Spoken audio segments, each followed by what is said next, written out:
The Boston Bruins have officially extended General Manager Don Sweeney, and it's a decision that's wildly unpopular among the fan base. On today's episode of Locked On Boston Bruins, I'm going to talk about why the Bruins extended Don Sweeney and what's next on his plate in a huge offseason in order to help turn public sentiment around. Let's get into it, shall we?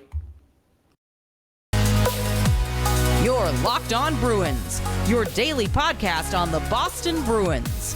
Part of the Locked On Podcast Network, your team every day.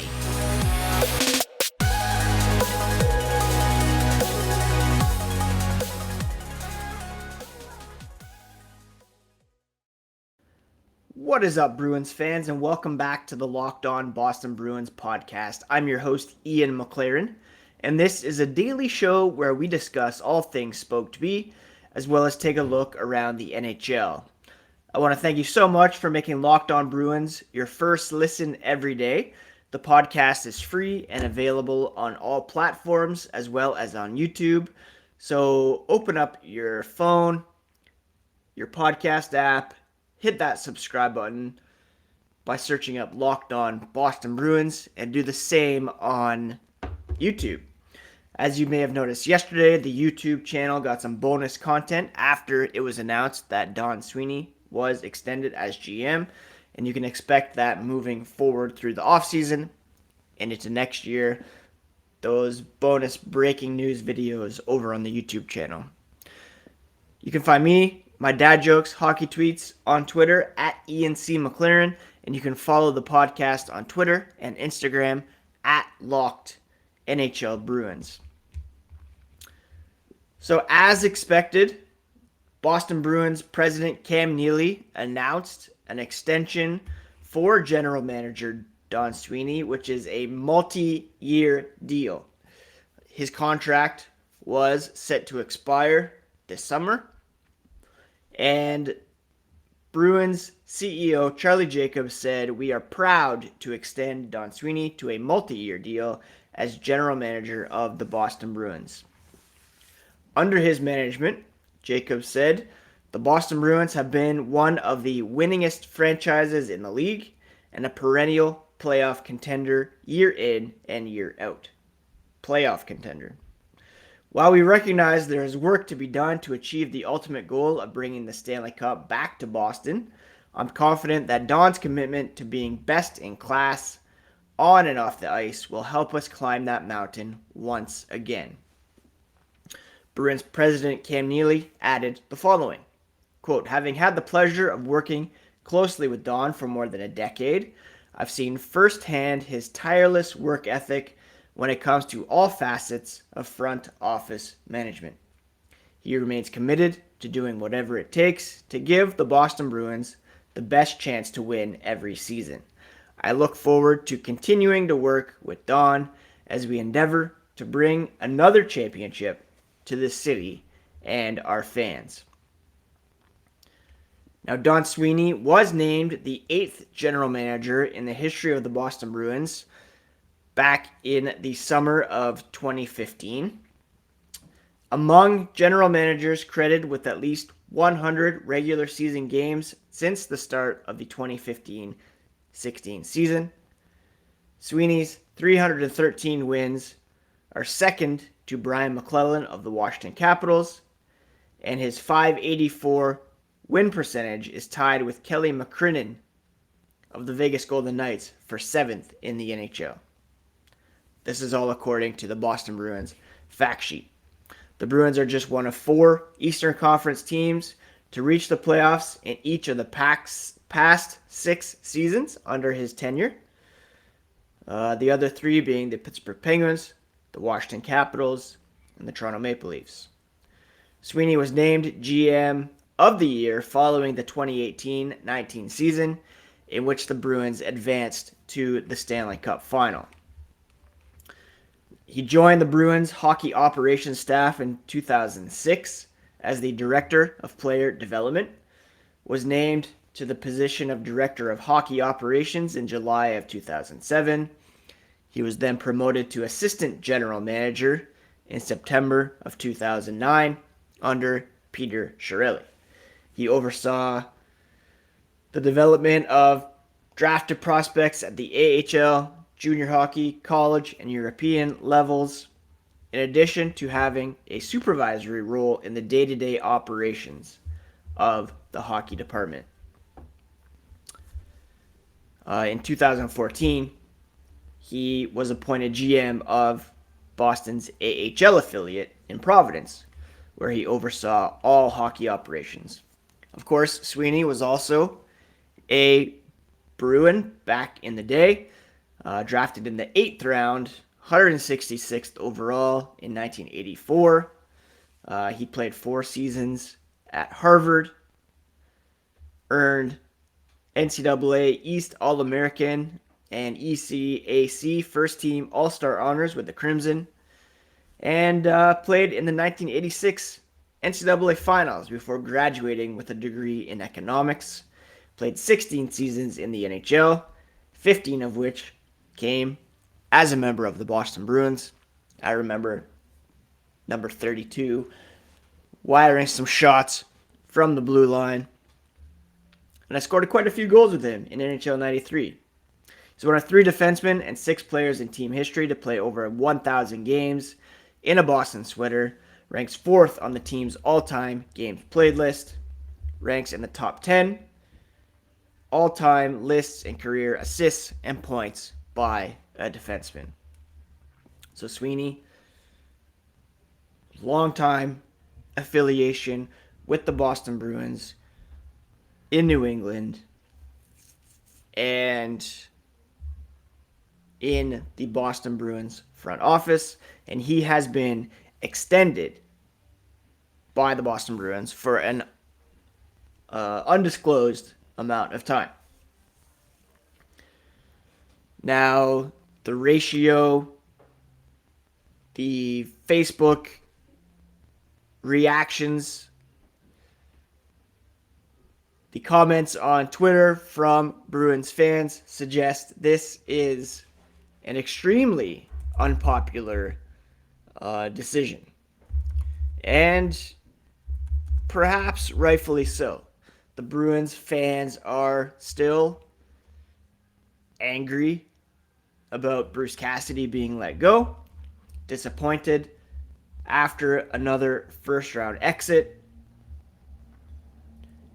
all of which comes after that failed attempt to win another Stanley Cup in 2019. If they had won Game 7 against the St. Louis Blues, the sentiment towards Don Sweeney would be much different.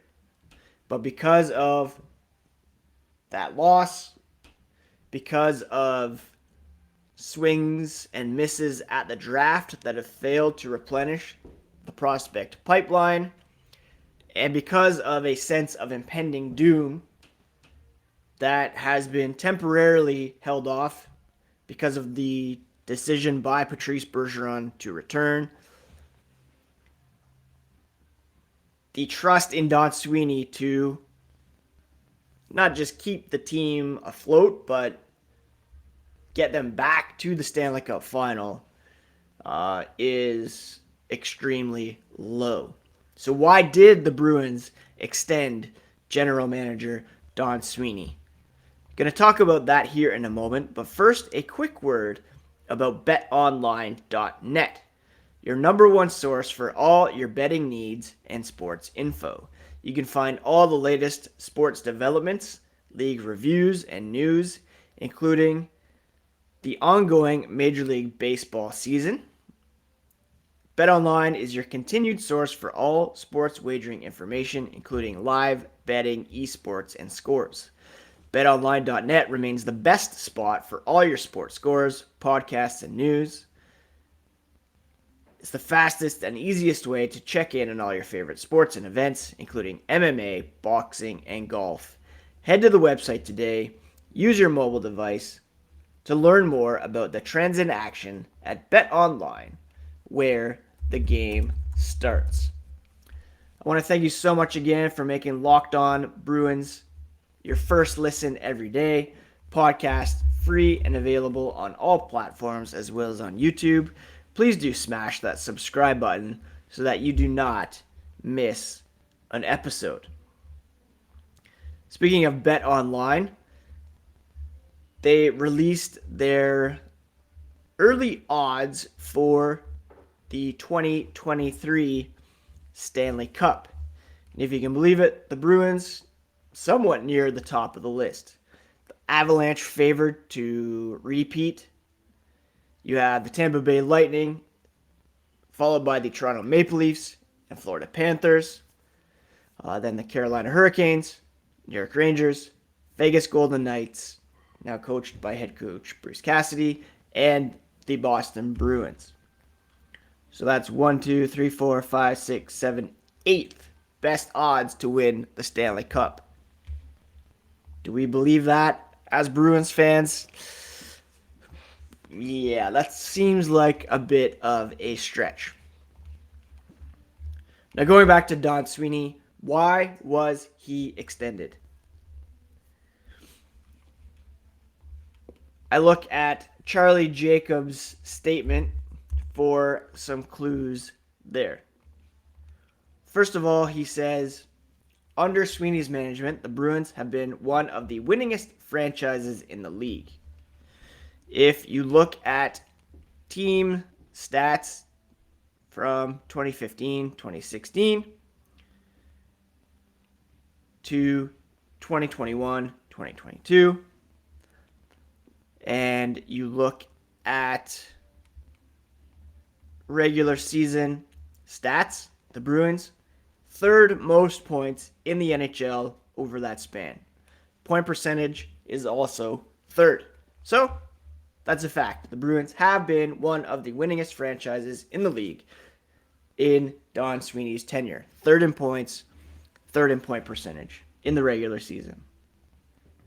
Jacobs also says they're a perennial playoff contender year in and year out. Also true. If you look back prior to Don Sweeney coming aboard, they missed the playoffs in 2014, 2015. They also missed the playoffs in 2015, 2016. But since then, they have made the playoffs 6 years running. They lost to the Ottawa Senators in 2017, beat the Maple Leafs, then lost to Tampa Bay in 2018. Of course, advanced to Game 7 of the Stanley Cup Final, 2019. Made it to the second round in 2020, losing again to the Tampa Bay Lightning. Second round loss in 2021 at the hands of the New York Islanders. And then they lost this year in the first round to the Carolina Hurricanes. Since 2015, 2016, the Bruins rank 7th in the NHL with 36 playoff wins.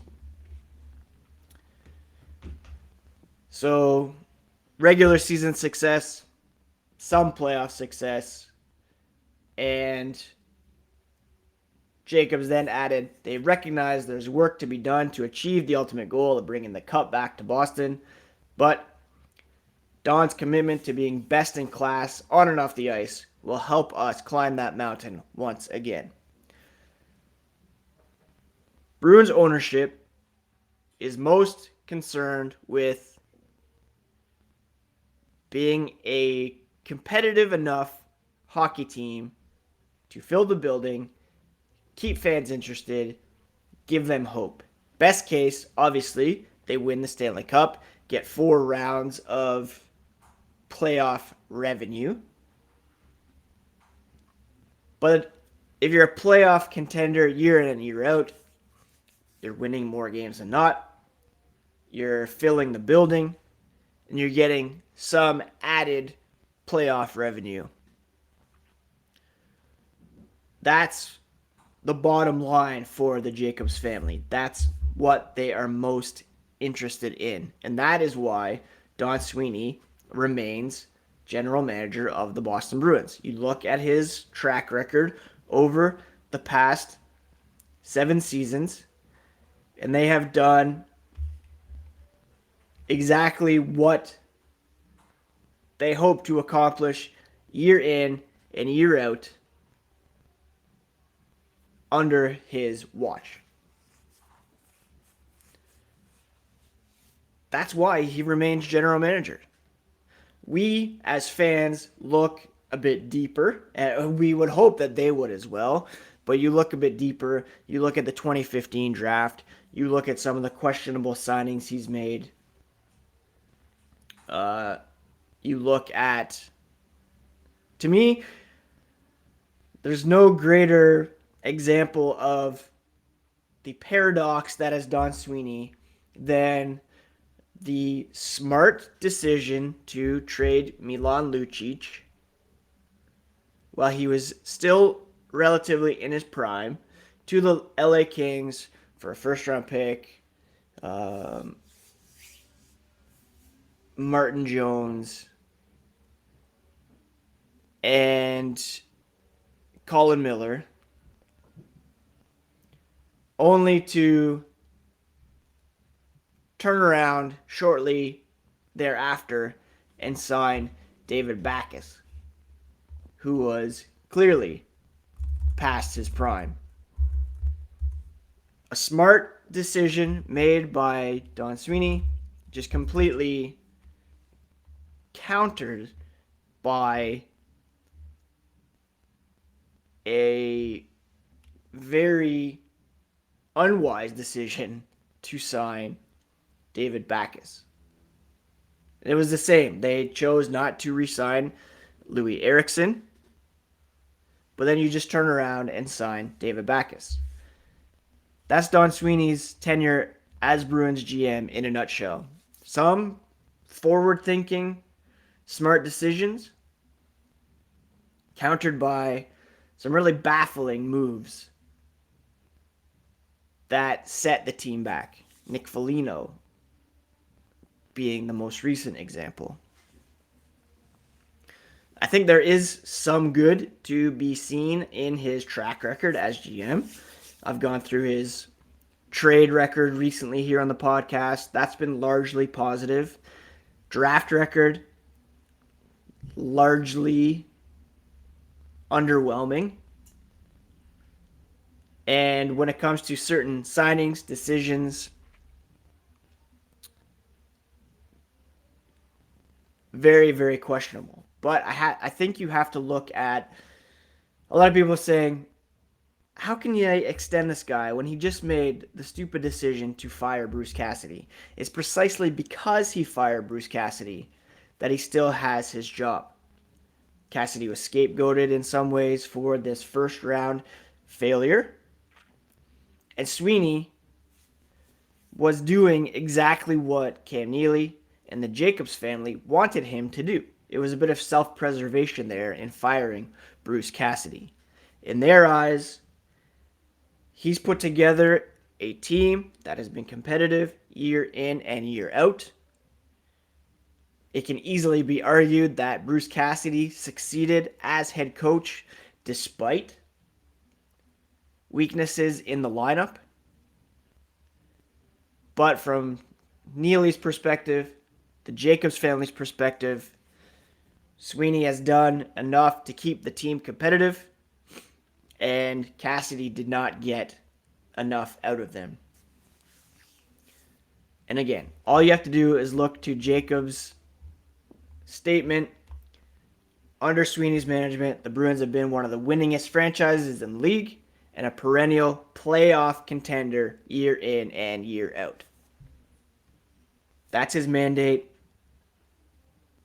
And he has succeeded in their eyes.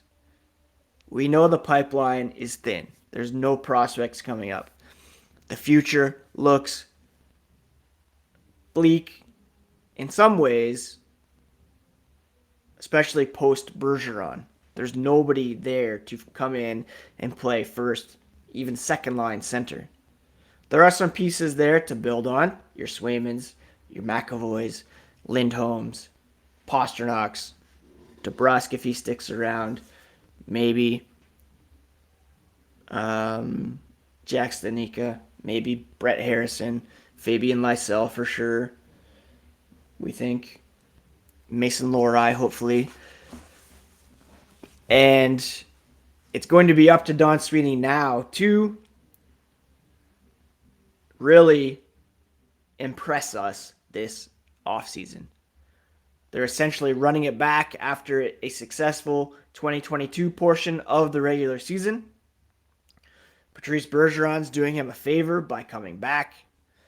Sweeney now needs to wow us with a coaching hire and by being creative in shuffling out some contracts and bringing in some scoring, some excitement, and really some hope that this team isn't at the beginning of a serious downswing in their trajectory. I look back as a lifelong Bruins fan, the past, 10, 15 years, not the norm for me as a Bruins fan. The late 90s, much of the 2000s, marked by a failure to make the playoffs in general. We don't want to get back to that point, and hopefully Sweeney can continue at least to bring a playoff team. But when it comes to building a Stanley Cup champion, you look at your Tampa Bays, your Colorados, the Bruins, pretty far away from that. And based on their drafting and what they prioritize in free agency, I don't have a ton of confidence personally in Don Sweeney being able to build a Stanley Cup champion here in Boston. Now, I want to thank you so much for making Locked On Bruins your first listen every day. For your next listen, I suggest the Locked On NHL podcast, bring you all the news from around the league. Don't forget to check out Locked On Celtics, Locked On Red Sox, and Locked On Patriots as well for the latest from the local teams. What else is going on around the NHL? There were some Hockey Hall of Fame announcements on Monday. Daniel and Henrik Sedin, Roberto Luongo, Daniel Alfredsson heading to the Hall in 2022, as well as Finnish women's hockey player Riikka Salonen and former minor league and senior league star Herb Carnegie. A huge shout out to Carnegie for getting this nod. If you've read Willie O'Ree's book, you will have seen that he was kept out of the NHL because of the color of his skin. Conn Smythe quoted as saying he'd be in the NHL if he was white. Big reason why I am adamant in favor of renaming the Conn Smythe Trophy. But huge congratulations to those guys, and we'll see if Tim Thomas shows up in Toronto at the induction ceremony to block those guys from actually getting into the Hall. And of course, we can expect some Bruins to be in there once their careers have come to an end. So coming up here on the Locked On Boston Bruins podcast, I'm going to continue our look at Don Sweeney's draft history. We are going to look ahead to the NHL draft and free agency, and it could be quite an off-season around the NHL. You have the draft coming up, Shane Wright expected to be the number one pick, the New Jersey Devils perhaps being willing to shake things up by trading the second overall pick.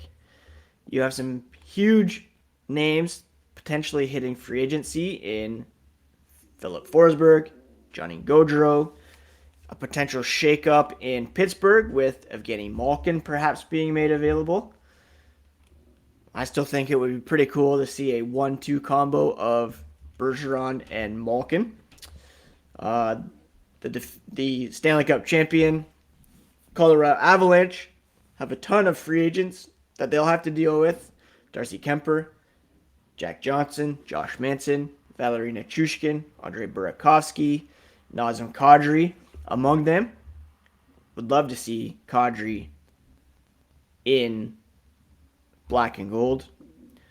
You have Carey Price deciding on whether or not to come back. You have former Bruins captains Zdeno Chara and Joe Thornton contemplating retirement. And of course, there are three head coaching vacancies to fill around the NHL. One here in Boston, one in Winnipeg, and one in Detroit. And on the 32 Thoughts podcast yesterday, Elliot Friedman alluded to the possibility that the Bruins may approach the Lightning to speak to Derek Lalonde or Jeff Halpern now that their season is over. But the latest was David Quinn meeting with ownership over the weekend. Jay Leach advancing as well. And the Bruins will conduct some more interviews. And I would think that we might get a head coaching announcement prior to the draft. But we'll have to wait and see. The Bruins, of course, don't have a first-round pick this year. So that's it. That's my thoughts on why the Bruins extended Sweeney. Why there's some hesitancy to embrace this decision. Why there's some outright vitriol about the decision. I feel it. I see it. I echo it to a certain degree. Again, if they had won in 2019, the sentiment would be much different towards Don Sweeney. You could say that he helped get them there. You could also say that they benefited from the Lightning losing to the Blue Jackets in the first round, creating a monster in Tampa Bay.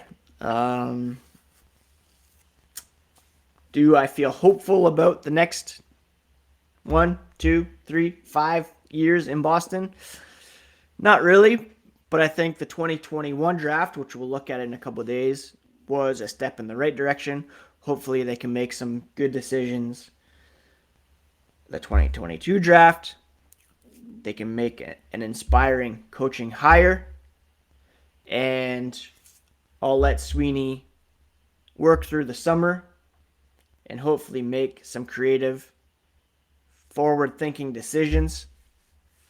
But again, at the end of the day, I really do think that Cam Neely pulling a lot of strings and making, not the decisions, but really pushing Don Sweeney to make certain decisions, a la the decision to fire Bruce Cassidy. So that's it, friends. I know we're kind of disappointed. I'm still sticking with this team. I have through dumber decisions than this, and willing to see what this team looks like on opening night before drawing too many conclusions. And remember, they were a pretty good team here in the 2022 section of the season, and they did push Carolina to 7 games, but of course not what we want, not what we're used to in recent history. But if you look back to the beginning of the Jacobs time as owners of the Bruins until today, the mandate has been get to the playoffs, get that extra revenue, succeed in the regular season to keep fans interested. And for better or worse, I still am. And we'll continue to talk about this team here on the Locked On Boston Bruins podcast, day in and day out. as part of the Locked On Podcast Network, your favorite team every single day. Take care, friends.